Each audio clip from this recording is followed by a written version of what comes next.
Untangling the web of Paul Manafort. Paul Manafort is President Trump's former campaign chairman. Manafort was charged in a 12-count indictment with conspiracy against the United States, conspiracy to launder money, and making false statements on October 30th. Paul Manafort and Rick Gates.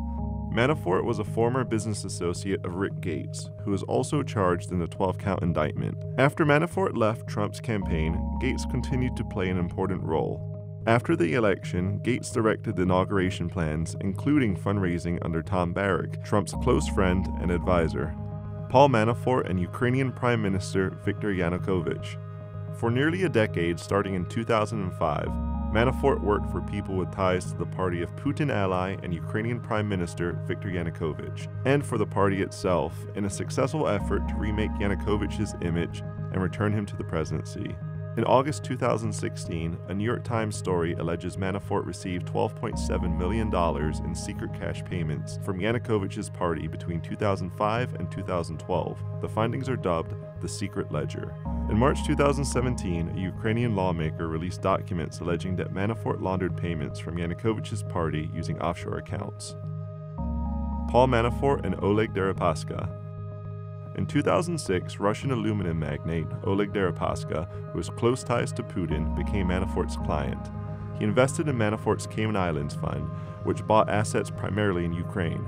Later in court, Deripaska accused Manafort and Gates of defrauding him out of $19 million. That same year, Manafort reportedly signed a $10 million annual contract with Deripaska to secretly advance the interests of Russian President Vladimir Putin, according to the Associated Press.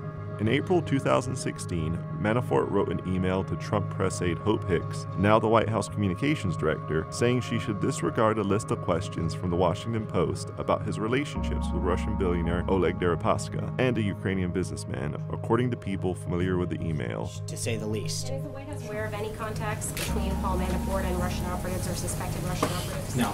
In July 2016, Manafort offered to give briefings in the presidential race to Deripaska, writing, quote, "If he needs private briefings, we can accommodate." Paul Manafort and Natalia Veselnitskaya.